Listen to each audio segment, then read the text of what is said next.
Los Astati camilianos fueron el prototipo inicial de los más famosos Astati de la República Romana tardía. Después de la desastrosa batalla de Alia, el popular general Marco Furio Camilo se convirtió en el dictador de la ciudad de Roma, a pesar de estar en el exilio en ese momento. Las habilidades de Camilo como general eran desesperadamente necesarias, ya que los Guls, que habían derrotado a un relativamente grande ejército hoplita romano, ahora estaban dentro de las murallas de Roma, destruyendo la ciudad en busca de oro. Al enterarse de la situación, Camilo logró reunir lo que quedaba del ejército romano destruido, atrapando a los Guls cargados de botín justo fuera de la ciudad y masacrándolos. Sin embargo, Roma aún se encontraba en una situación complicada. La derrota ante unos Guls incivilizados hacía que parecieran patéticos, y las ciudades descontentas bajo su control comenzaban a pensar en rebelarse y recuperar su libertad. Si el ejército romano no podía detener a unos Guls incivilizados, definitivamente no podría detener a uno civilizado. Esta era la encrucijada que todos tenían en mente, especialmente Camilo. Camilo concluyó que la razón principal por la que los romanos perdieron tan mal en la batalla de Alia fue que las filas hoplitas, el tipo militar por defecto en el mundo civilizado de la época, eran demasiado inflexibles. La derrota se debió a que las tropas romanas no podían pasar eficientemente a través de sus líneas, lo que confundía y rompía la formación. Camilo decidió flexibilizar un poco las filas. En lugar de una línea continua, dividió las filas en una formación quincuncial, 5 puntos dispuestos en forma de cruz, con 4 formando un cuadrado en el exterior y el quinto en el centro. Esto otorgó mayor flexibilidad a las filas, ya que cada soldado podía moverse libremente mientras aún mantenía la capacidad de atacar con sus lanzas, presentando una línea sólida contra el enemigo. En cuanto al armamento y la armadura, los Astati eran algo deficientes en comparación con otros ejércitos antiguos como los griegos, que hacían un uso extensivo de la armadura corporal. Los romanos adoptaron un enfoque diferente debido al costo y la practicidad. La armadura corporal era una inversión significativa en la antigüedad, ya que requería artesanos hábiles para fabricar materiales costosos como bronce, hierro o cuero. Dado que el ejército romano estaba compuesto principalmente por soldados ciudadanos que tenían que comprar su equipo, era mucho más rentable para ellos depender de una simple túnica y el escudo, scutum, para protección. La túnica, hecha de lana o lino, ofrecía cierta protección contra cortaduras y abrasiones. Además, el scutum era una forma altamente efectiva de protección. El escudo era lo suficientemente grande como para cubrir una parte significativa del cuerpo, incluido el torso, cuando formaban la famosa formación testudo o formación tortuga, donde los escudos se unían para crear una pared casi impenetrable de protección. Además, los Astati eran soldados altamente entrenados y habilidosos, y sus tácticas y formaciones desempeñaron un papel significativo en su éxito en el campo de batalla. Se les enseñaba a luchar en una formación compacta, lo que les permitía protegerse mutuamente con sus escudos mientras atacaban a sus enemigos con sus armas. Esta táctica dificultaba que el enemigo asestara un golpe a cualquier Astati individual, lo que reducía la necesidad de armadura corporal. En conclusión, la decisión de los Astati de prescindir de la armadura corporal fue una combinación de costos y practicidad. La túnica proporcionaba cierta protección, el scutum cubría una parte significativa del cuerpo, y la formación y entrenamiento de los soldados también desempeñaban un papel vital en su éxito en el campo de batalla.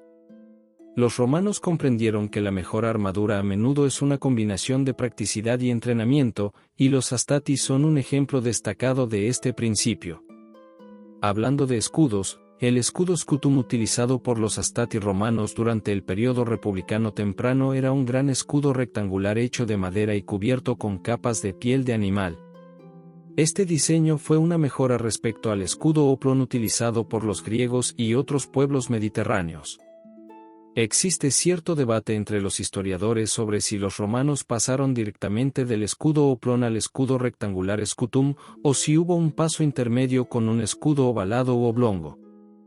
Algunos argumentan que el escudo oblongo se usó como un diseño de transición porque era más fácil de fabricar y proporcionaba un nivel similar de protección al escutum rectangular. Independientemente de la forma exacta, el escutum estaba diseñado para proteger el cuerpo del portador de varias maneras. En primer lugar, el gran tamaño del escudo permitía al soldado agacharse detrás de él y usarlo como cobertura al avanzar hacia el enemigo. El escudo también tenía un humbo o protuberancia central que permitía al soldado usarlo como arma para golpear a su oponente.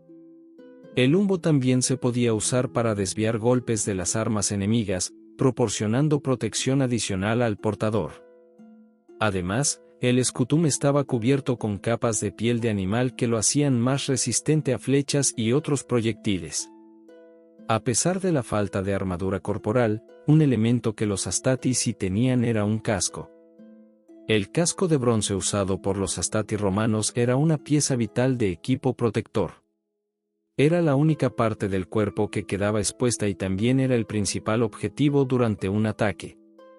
Proteger la cabeza era crucial, ya que un golpe bien colocado podría incapacitar o incluso matar a un soldado. El bronce era el metal de elección para la mayoría de los cascos durante la era republicana debido a su resistencia y durabilidad. Sin embargo, el bronce también era relativamente fácil de trabajar y más asequible que otros materiales como el hierro o el acero, lo que lo convertía en una elección práctica para el ejército romano. Uno de los tipos más comunes de casco usado por los Astati era el casco montefortino. Este casco presentaba una forma redondeada que proporcionaba buena protección para la cabeza y el cuello. También estaba diseñado con una guarda para el cuello que se extendía hasta la parte posterior del cuello, ofreciendo protección adicional a esta zona vulnerable. El casco montefortino estaba hecho de bronce y se construía a partir de varias piezas que se unían con remaches. A menudo, el casco se adornaba con elementos decorativos, como una cresta o penacho de plumas en la parte superior. Estas crestas no solo eran ornamentales, sino que también servían para hacer que el soldado pareciera más intimidante para el enemigo. En resumen, el casco era una pieza esencial de equipo protector para los Astati, ayudándoles a mantenerse a salvo en el campo de batalla. Hablando de armas, el arma principal de los Astati era la lanza, asta. La lanza asta tenía típicamente entre 6 y 7 pies de longitud y estaba diseñada con una punta triangular para ataques de estocada. Los hoplitas, que habían sido la forma principal del soldado en Roma antes de las reformas, eran soldados griegos antiguos que luchaban en una formación llamada falange, sosteniendo sus lanzas en una posición horizontal para crear una pared de puntas de lanza.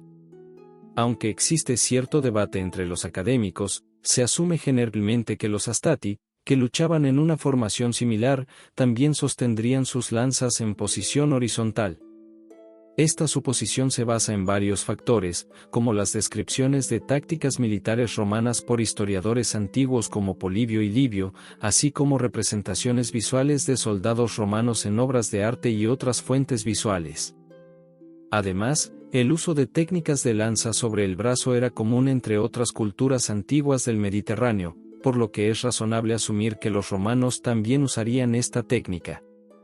En general, aunque hay cierta incertidumbre en torno a los detalles de cómo los Astati sostenían las lanzas, es probable que usaran una técnica similar a la de los hoplitas y otros soldados antiguos durante el periodo en que los Astati fueron introducidos en el ejército romano alrededor del siglo IV a.C. Se cree que en ese momento, la estrategia principal del ejército romano aún estaba evolucionando y desarrollando sus tácticas, y el uso de jabalinas aún no se había convertido en una parte significativa de su estrategia militar. No fue hasta las guerras samnitas, que tuvieron lugar desde el 343 al 290 a.C., cuando los romanos se enfrentaron a los samnitas, una poderosa tribu vecina con un ejército bien entrenado y experimentado, que fueron expuestos a la táctica de lanzar jabalinas para debilitar al enemigo antes de enfrentarse en combate cuerpo a cuerpo. Los samnitas eran hábiles en el uso de esta táctica, lo que les permitía perturbar la formación del ejército romano e infligir daño significativo antes de que ambas partes se enfrentaran en combate cuerpo a cuerpo.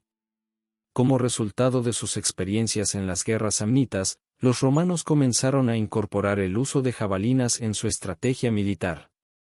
Para las guerras púnicas, que tuvieron lugar desde el 264 hasta el 146 a.C. y vieron a la República Romana enfrentarse a la poderosa ciudad-estado del norte de África, Cartago, el ejército romano se había vuelto altamente hábil en el uso de jabalinas para debilitar al enemigo antes de cerrar el combate con sus lanzas asta.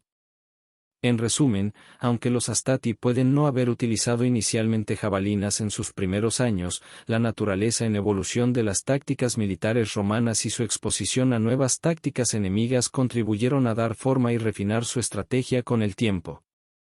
El uso de jabalinas se convirtió en un componente clave del arsenal del ejército romano y desempeñó un papel significativo en su éxito en el campo de batalla. En la batalla, los Astati tempranos fueron una parte importante del ejército romano y desempeñaron un papel clave en su estrategia militar. Equipados solo con una lanza, eran una fuerza versátil que podía adaptarse a diferentes situaciones en el campo de batalla. Durante la batalla, los Astati tempranos típicamente se posicionaban detrás de los escaramuzadores, que eran unidades de infantería ligera que enfrentaban al enemigo a distancia con proyectiles como jabalinas o ondas. Los escaramuzadores debilitarían al enemigo y crearían brechas en sus formaciones, permitiendo a los Astati cargar hacia adelante y enfrentarse en combate cuerpo a cuerpo con sus lanzas. Una de las principales ventajas de los Astati tempranos era su flexibilidad. A diferencia de las falanges más rígidas y menos móviles de los griegos y otras culturas mediterráneas, los Astati podían moverse rápidamente y adaptarse a las condiciones cambiantes en el campo de batalla. Esto los hacía aptos para enfrentar amenazas más móviles, como los GS, conocidos por sus tácticas de ataque y huida y la guerra de guerrillas. Además de su movilidad, los Astati tempranos también eran altamente disciplinados y estaban entrenados para pelear en formación cerrada. Esto les permitía absorber cargas enemigas y mantener su formación incluso frente a una fuerte resistencia. En general, los Astati tempranos eran una fuerza de combate altamente efectiva que desempeñó un papel significativo en la expansión temprana de la República Romana. Gracias a sus tácticas disciplinadas y adaptativas, pudieron superar una amplia gama de fuerzas enemigas y establecer la dominancia romana sobre gran parte del mundo mediterráneo. Agradecemos tu atención al ver y escuchar nuestros videos.